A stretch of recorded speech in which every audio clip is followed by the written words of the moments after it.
Hello, great people. Welcome back to Global Happenings. Today, we are so excited to have you again. A lot is happening in Nigeria about the option that Nigerians youth have made, which is Peter Obi for president come 2023. And based on what we have seen thus far, it is not forced out of them, neither are they under any form of persuasion to do what they are doing. But it's a case of I was blind, now I can see. And the youths are not resting, they are pushing really hard. But guess what? Even as the youth are pushing hard, some persons also in their different ranks and their different position are doing everything to sabotage the effort and also to ensure that Peter Obi is not the only option for Nigerians. Most of them say they are rooting for other presidents who have also come on board. Specifically was the case that we reported yesterday from the southeast itself, and that the issue of Umahi came out boldly to tell Nigerians that he will not, that the people of Ebonyi State will not vote for Labour Party, and a lot of people have taken advantage of that word precisely from the north, and also those who are strong and ardent member of other parties like APC. Now, hear exactly what he says. He said, "We will not vote for Labour Party. We will only vote for APC. Our vote is for APC and not for Labour Party. Our agenda is a Bonny agenda. We will vote for our presidential candidate in the person of Tinubu. We must strive to liberate a Bonny state, and that is our agenda." That was what he said yesterday.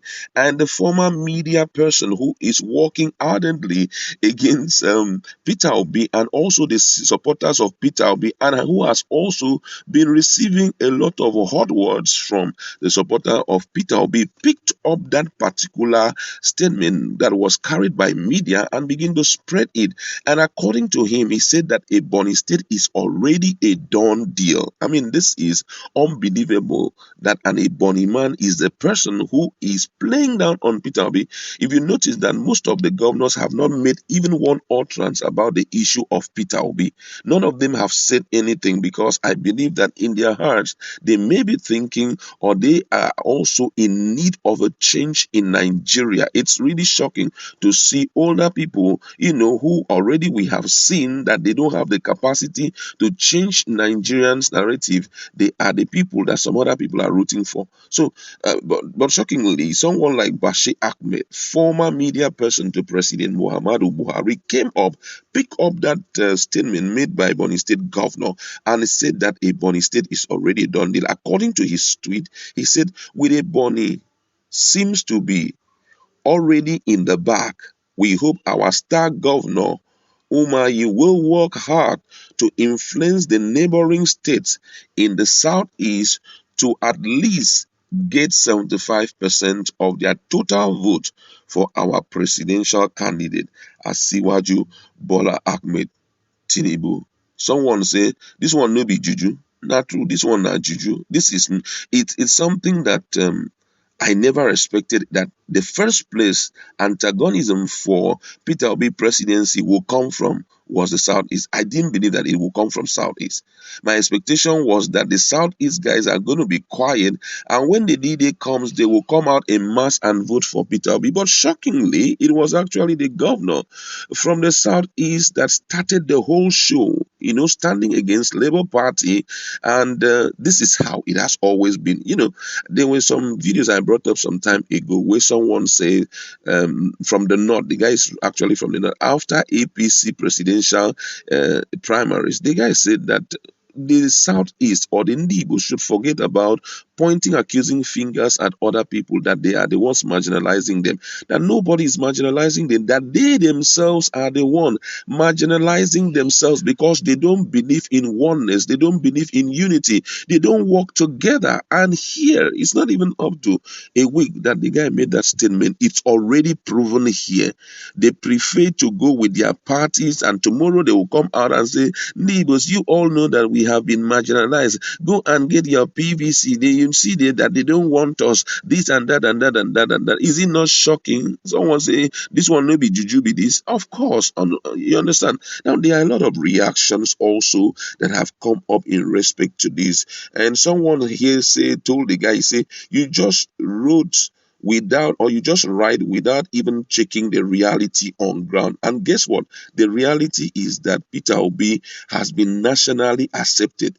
A day ago, there was a picture, a video that I saw of an Arewa man who says that Arewa is rooting for Peter Obi. The acceptability has been so strong. It has gone as far as the Fulanis. The Fulanis even say that they want to stand with Peter Obi because what Nigerians want is not even a political party. Nigerians are looking for someone with proven track record who will change the narrative of Peter Obi. And shockingly, there's a lot of amazing things happening right now.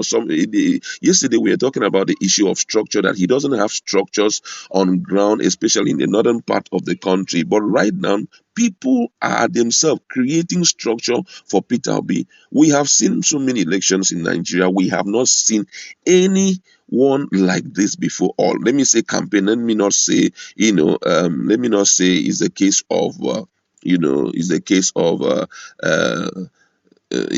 people themselves, or the case of people being persuaded, to do this.